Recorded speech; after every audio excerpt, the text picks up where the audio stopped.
Nokia's engineers saw the iPhone coming. They saw it early, and they still couldn't stop what happened next. For over a decade, Nokia was the company that owned mobile phones. It sold more handsets than anyone on Earth, in more countries than anyone else even tried to reach. Then the iPhone launched, and within a handful of years, Nokia's mobile business was gone, sold off for a fraction of what it had been worth. The usual explanation is that Nokia's engineers didn't see touchscreens coming, that they got caught flat-footed by a smarter competitor. That explanation is comfortable, and it's wrong. Researchers Vuori and Timo Vuori spent years studying what actually happened inside Nokia during this period, interviewing former executives and middle managers who lived through the collapse.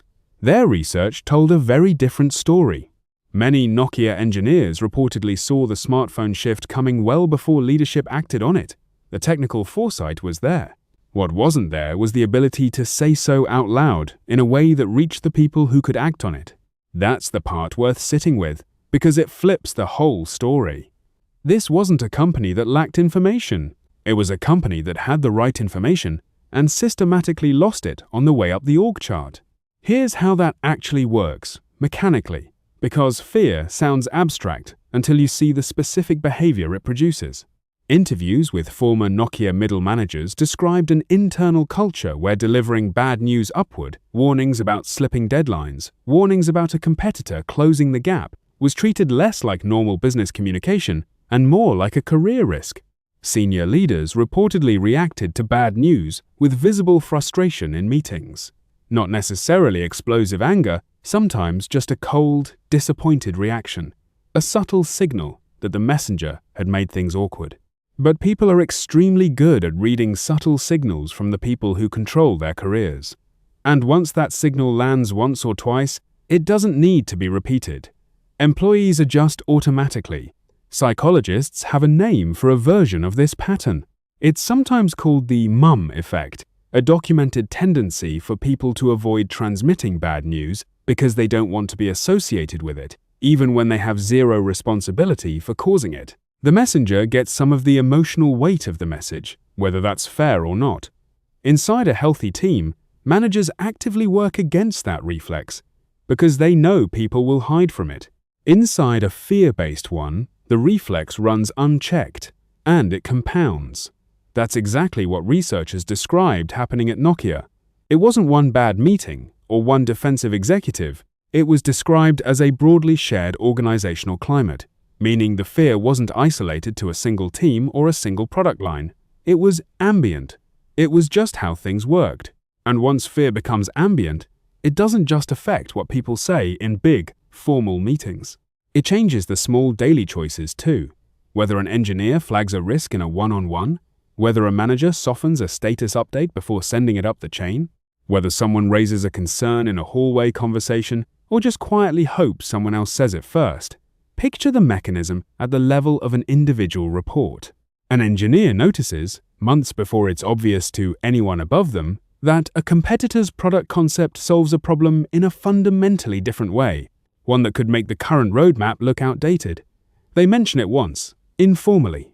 The reaction from their manager is lukewarm, maybe visibly stressed, maybe a quick redirect back to the current quarter's targets. The engineer doesn't misread that. They learn, correctly, that raising this again will cost them social capital without changing anything. So next time, they don't raise it. Not because they stop noticing, because noticing and reporting are two completely different acts, and only one of them is free. Now, scale that single interaction across thousands of employees, across years, across every layer of a large organization, and you get exactly what the researchers described. Information that was accurate near the ground getting filtered and softened every time it moved up one more level of management until it arrived at the top, so smoothed over that it barely resembled the original signal. Nobody, at any single layer, necessarily lied. Each person just adjusted the tone slightly, downgraded serious risk to worth monitoring, dropped the most alarming sentence, framed a warning as a minor caveat instead of a headline. Multiply that small adjustment by 5 or 6 layers of hierarchy, and the distortion becomes enormous, even though no individual step looks dishonest. It helps to understand why fear, beats almost every other incentive a company can offer. Most companies tell employees, in official language, that they value honesty and want to hear about problems early. But official language competes with something much more powerful: a person's direct, felt experience of how their manager's face changed the last time they delivered bad news. Policy lives in a handbook. Fear lives in the body, in the memory of an awkward silence or a sharp reply, and memories like that generalize fast. One uncomfortable reaction from a manager can quietly override a dozen well-meaning slides about open communication from a training session. This is a basic feature of how people weigh risk. A single vivid negative experience tends to outweigh a large number of abstract reassurances because the brain treats a concrete, personally felt cost as far more informative than a general policy statement. That's why simply announcing an open-door policy rarely fixes a fear-based culture. The announcement isn't what people are actually responding to. This is worth comparing to a related, well-documented idea in organizational psychology: groupthink, the tendency for cohesive groups to suppress dissenting views in order to preserve consensus and harmony. Groupthink is usually described as a group-level phenomenon, a room full of people converging too quickly on an agreeable answer. What happened at Nokia is a close cousin of that, but stretched vertically instead of horizontally, across layers of a hierarchy rather than across a single meeting table. The distortion isn't people converging in one room. It's a message getting quietly reshaped, again and again, on its way from the factory floor to the executive suite. There's a neighboring concept worth mentioning too, sometimes called the Abilene paradox, describing situations where a group collectively agrees to a decision that privately, individually, none of its members actually wanted, simply because each person assumed everyone else supported it and stayed quiet rather than risk being the lone objector. It's a slightly different failure mode than what happened at Nokia, since it's about false consensus rather than suppressed warnings, but the underlying ingredient is the same one: a room full of people individually holding information or doubts that would change the outcome, and each person deciding independently that voicing it isn't worth the social cost. Whether the group ends up agreeing on the wrong plan or simply staying silent about a looming threat, the mechanism producing the silence is nearly identical. There's also a well-known concept in workplace research called psychological safety, most associated with the researcher Amy Edmondson, describing a team climate where people believe they can raise concerns, admit mistakes, or ask questions without being punished or humiliated for it. Edmondson's research, across industries as different as hospitals and manufacturing, found that teams with higher psychological safety consistently surface more problems, not fewer, and catch them earlier. That finding sounds almost backwards until you think about it for a second. A team that reports zero problems isn't necessarily a team with zero problems. Often, it's the opposite. It's a team that has learned problems aren't safe to report. Nokia, by every account from the people who lived through it, was low on exactly that quality. And the tragedy of the situation is that psychological safety isn't expensive to build. It doesn't require new technology or a bigger budget. It requires leaders to react to bad news in a way that doesn't punish the person delivering it, consistently, even when the news is annoying, even when it's inconvenient, even when it's the 5th time this quarter someone has walked in with a problem instead of a solution. Here's the part nobody expects, and it's the twist that makes this case so uncomfortable for managers to sit with. It's not that Nokia's leadership was uniquely careless or unusually harsh. Interviews describe a leadership team that, in many ways, believed it was running a disciplined, high-performing organization. Frustration at bad news can look, from the inside, like healthy accountability, like holding people to a high bar. The people creating the fear often don't experience themselves as intimidating. They experience themselves as demanding excellence. That gap between intent and impact is exactly why this trap is so easy to fall into and so hard to notice from the inside. You don't get an alert that says, your team is now afraid of you. You just get quieter meetings, fewer objections, and a growing false sense that things are going smoothly. That false sense of smoothness is arguably the most dangerous output of a fear-based culture, more dangerous than any single missed deadline. It doesn't just hide problems, it manufactures confidence. Leadership isn't sitting on a pile of known risks they're choosing to ignore. They're sitting on a filtered, softened version of reality that genuinely looks fine, because every layer between them and the truth has been incentivized to make it look fine. By the time Nokia's top leadership fully grasped how far the company had fallen behind touchscreen competitors, the gap had already become extremely difficult to close quickly. Nokia's mobile phone division was eventually sold to Microsoft in 2013, at a sale price that was a small fraction of the company's peak value less than a decade earlier. That's not a story about a company that ignored warnings. It's a story about a company that never actually received them, in a form its leadership could act on. Consider a second, purely illustrative scenario, one that has nothing to do with phones. Imagine a mid-sized retail company where regional sales managers know that headquarters wants to hear on track more than it wants to hear the truth. A regional manager notices foot traffic quietly declining for 2 straight quarters. They mention it once in a report, in a single cautious sentence, buried in the middle of an otherwise positive summary. Nobody follows up. The next quarter, they don't mention it at all, because raising it once already felt like swimming upstream. By the time headquarters notices the trend in the aggregate numbers, it's been building for over a year, and the fix that would have taken a modest adjustment now requires a much larger, more painful one. Nothing about that scenario requires villains. It just requires an environment where surfacing a problem costs more, socially, than staying quiet about it. Or, picture a software team, where a junior engineer flags a security concern in a code review, gets told, not unkindly, that it's not a priority right now, and simply stops flagging similar issues going forward. Multiply that by a dozen junior engineers across a growing company over several years, and you get an organization that looks calm on the surface while quietly accumulating exactly the kind of risk that eventually surfaces all at once, at the worst possible time, framed by everyone afterward as something nobody could have seen coming.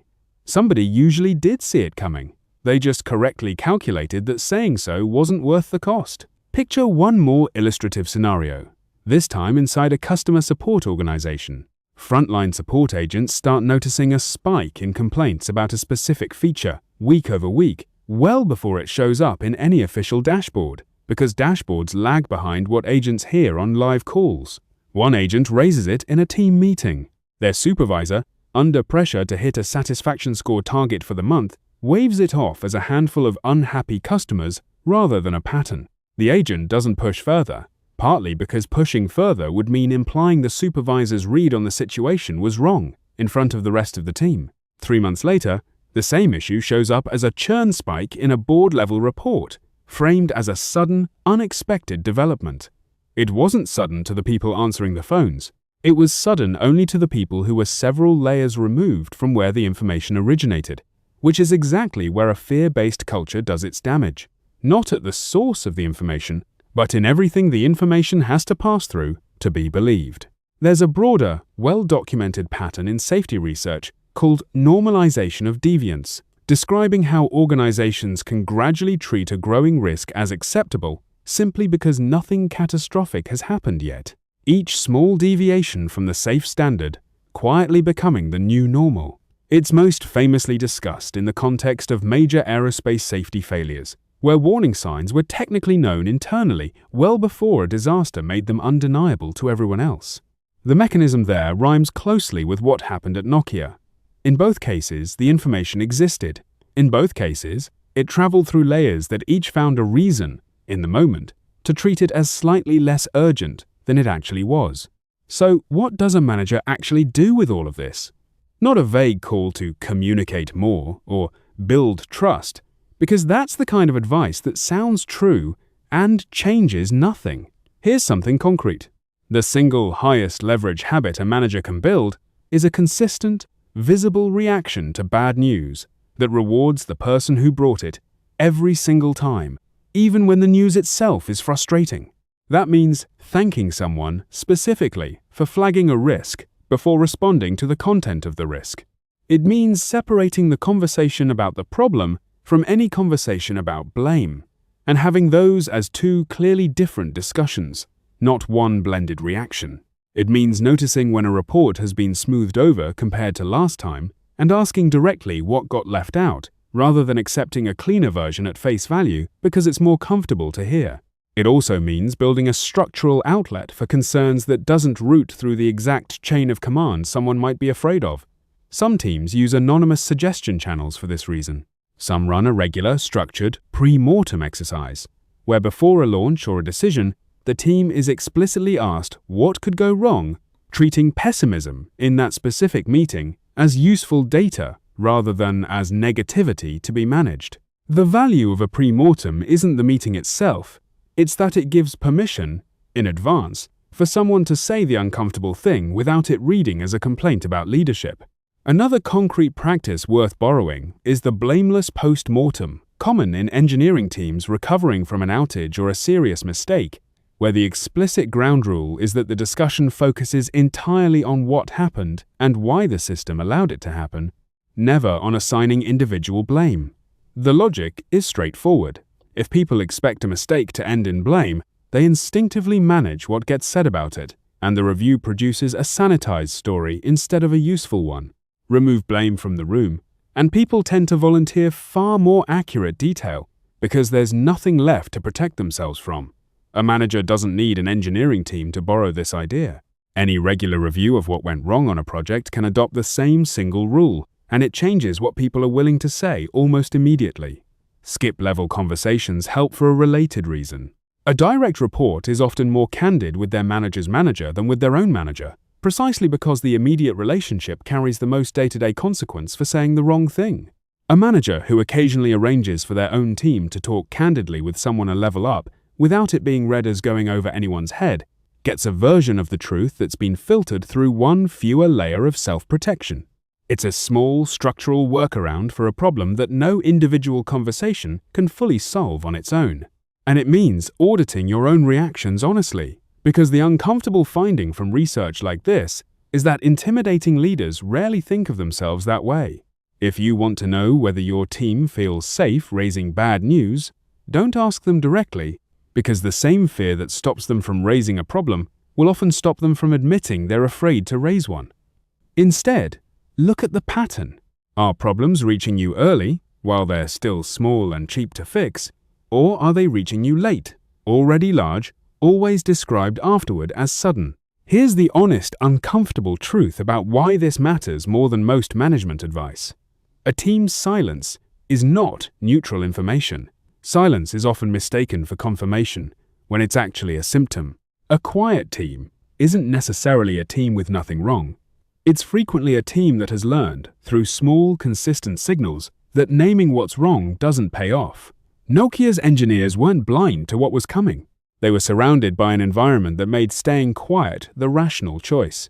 That's the mechanism worth remembering the next time a meeting feels unusually calm. If you manage people, take one specific action out of this. The next time someone brings you uncomfortable news, notice your own first reaction before you speak, and make sure the very first thing you say rewards them for telling you, not the content of what they told you. Do that consistently enough, and you build the one thing that actually would have saved Nokia years of runway, an organization where the truth is allowed to travel upward at the same speed it's discovered. Follow for more theories that actually explain your workplace.